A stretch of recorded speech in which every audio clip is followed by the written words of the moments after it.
In this week's hypnosis tutorial, we're going to be showing a clip about two different hypnosis skits that we're going to sort of segue between the two of them. So keep watching and find out just how that's done.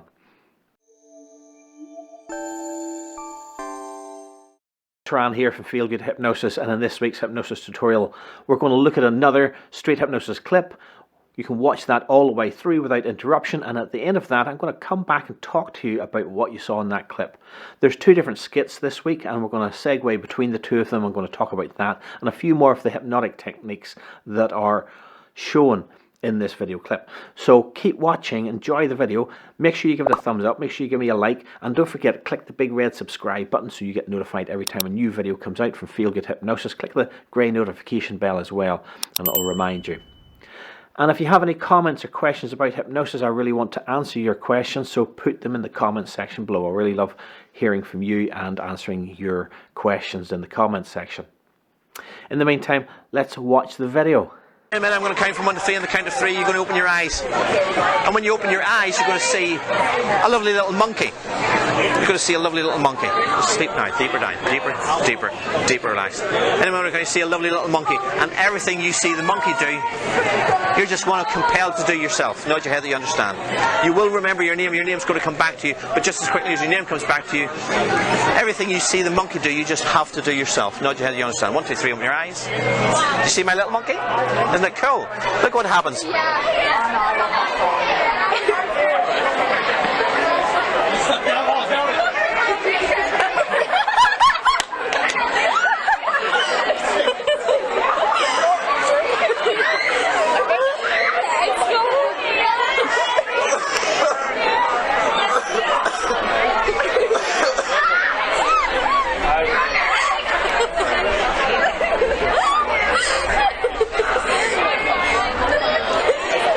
Watch what happens now. Nip against bum. Ow.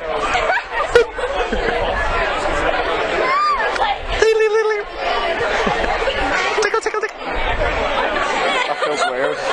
Tickle, tickle, tickle, tickle. Can you stop? It's weird. What do you see what happens now? What do you see what happens now? Sleep. Deeper, deeper, deeper relaxed. The deeper you go, the more relaxed you feel, the more relaxed you feel, the deeper you go. In a minute now, I'm going to count from 1 to 3. On the count of 3, when you wake up, you will no longer feel like following what the monkey does. You will no longer feel like following what the monkey does, but you will feel like you are a little monkey. You are going to feel like you're a little monkey, and you're just going to go scurrying around. You're not going to go too far from about 2 or 3 meters from where you're standing now, but you will scurry around and just be a little monkey. 1, 2, 3, open your eyes.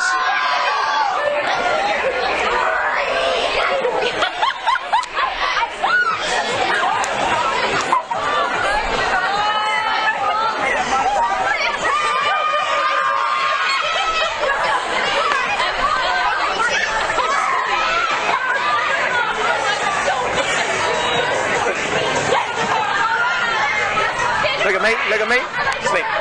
Way down, deeper, deeper. So welcome back. I hope you really enjoyed that video. It was lots of fun doing it and lots of fun watching it back as well. So this clip, a lot of people look at this skit, the first skit, where he follows what the monkey does, and they think that's some sort of magical, mystical voodoo. As you saw in the clip, I'm really directing him as to what he has to do, and it's basically follow whatever the monkey does. Now, right at the start of that clip, I'm using some nice hypnotic tools. The first one, the language pattern, is in a moment. In a moment you're going to see a monkey. So right now he has his eyes closed, his head's down on his chest, and I'm saying in a moment. Now, notice how at one point I see his eyes are open and I just asked him to close his eyes again. Hypnosis doesn't happen just when you have your eyes closed. Throughout this whole skit, he's in that state of hypnosis and responding hypnotically. So you don't need eye closure, but I just want him to concentrate without being distracted by his friends or noises or things around him. So closing off one sense is a nice thing to do. It doesn't have to happen, but it's a nice thing to do just to make sure he is listening without being distracted by any movement of people behind the camera or whatever. But obviously when I said in a moment you're going to see a monkey, He might have just wanted to, at an unconscious level, see where the heck did the monkey come from. Of course, it turns out it's just the monkey doll, but it's still a monkey, so it still qualifies. But I just asked him to close his eyes down. I then move on with another nice language pattern is just as your feet were stuck, and just as your feet become unstuck, you will follow what the monkey does. So I'm linking the two things together. That's a very common language pattern for hypnosis, that you can link two things together. Just as one thing is happening, another thing will happen. So you're making a cause and effect. If one thing happened, now the other thing will happen in the same way. So that's a nice language pattern. So he opens his eyes, and you can see the audience, not just behind the camera, but there's some in front of the camera this time round, and you can see them giggling and laughing. They're loving that whatever I make the monkey dog do, the guy's doing as well. Now I move on one stage further within that same monkey skit, and I go deep, Now a lot of people respond positively. They understand what that means. I'm nipping the monkey in the bum, but he just doesn't get it. And to be fair, I said you will do whatever the monkey does. I didn't say you will feel whatever the monkey feels, but I was hoping that would be implied. Sometimes you'll hear me say those exact phrases, that you will feel things as well. I didn't do this time, so maybe it was my fault in terms of the language structure of that suggestion. But the bottom line is, as soon as I made it more explicit and say, I'm nipping the monkey's bum, he goes, oh, ow, and he felt it. So I could then nip the other bum cheek, and he felt it on the other bum cheek, and even at one point says, oh, I don't like that.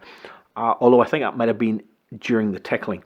Now, notice how when I move on to tickle, and I do a sort of tickle, tickle, tickle, and I almost use that phrase, tickle, tickle, tickle, in a comical voice, he gets the idea. He's now feeling a tickling sensation in his belly, and again, the traditional sensitive area for tickles is under your armpit, and when I go tickle, tickle, tickle under the monkey's armpit, he follows on beautifully at the point. I think that's where he says, oh, I don't like that. So he's beautifully following along, and it is just suggestion. There's no evil voodoo stuff that's going on here, and if you're into voodoo, apologies if I call it evil, but it's not voodoo. This is purely hypnotic suggestion. I've suggested that he will follow what the monkey does, and I move on to feeling what the monkey feels. And right at the end, it's a beautiful skit I always do with the little monkey.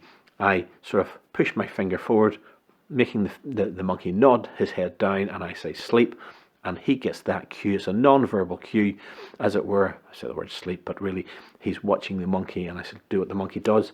And when the monkey drops down his head, he drops his head down back into hypnosis with the eyes closed. So that was such a good monkey skit, and everybody was enjoying it. You saw, like I say, the crowd around really laughing and giggling. So I segue into now he's a monkey. Okay, so if something's going well, and if you've got a sort of rhyming or connected skit, it's nice to segue from one skit into the other. So there's a natural progression from him following the monkey to him being the monkey. Now, for this skit, I really didn't do any direction or stage management at all. I've talked about it a few weeks ago, this idea of putting in limits for safety. And in this one, I say you're a monkey, but you won't go more than 2 or 3 meters from where we're standing. That's putting in a limit again, because we don't want him to run off and try and climb a tree or climb a wall or whatever, where he could hurt himself. He could fall off or trip over something if he's running around in a hurry. So it's important to, in skits like this, as I've said before, and I'll put a link to the other skit where I was talking about setting limits. It's important to set limits so that you have management of it. I was going to say control there, but I'm not controlling it. Hypnosis has a great misconception that I'm controlling what he's doing. I've given him a suggestion, and he's doing it in the way he wants to do it. I'm not in control of that. But at the same time, there's a sense of control of how far away he runs. And I'm setting those limits not to, control him in some mind-controlling way, but just in terms of giving him the suggestion for his own health and safety. Because, as you saw, he really thought he was a monkey. He wasn't thinking maybe as a person. and could have caused himself damage or harm if those limits weren't set. So it's always important to set limits when you're doing that sort of skit as well. So I hope that little description helped you understand a bit of what's going on in the background, about setting limits, about some of the language patterns, and just about, coming up with good segues between skits. Like I said at the start, before the video clip, give it a thumbs up, give it a like. It really does support my YouTube channel and helps it grow. And if you want to see more, make sure you click the big red subscribe button and the grey notification bell so you get notified when a new video is coming out. And leave a comment. I want to hear from you. I want to hear what you thought. Was it useful? Have you heard these before from my other videos? Because some of the things I'm now talking about these days have been discussed in other videos, but I've got over nearly 500 videos now, so you might not have seen them all. Please do check out the other videos. I really appreciate that when you do that. In the meantime, have a good week and see you next Sunday.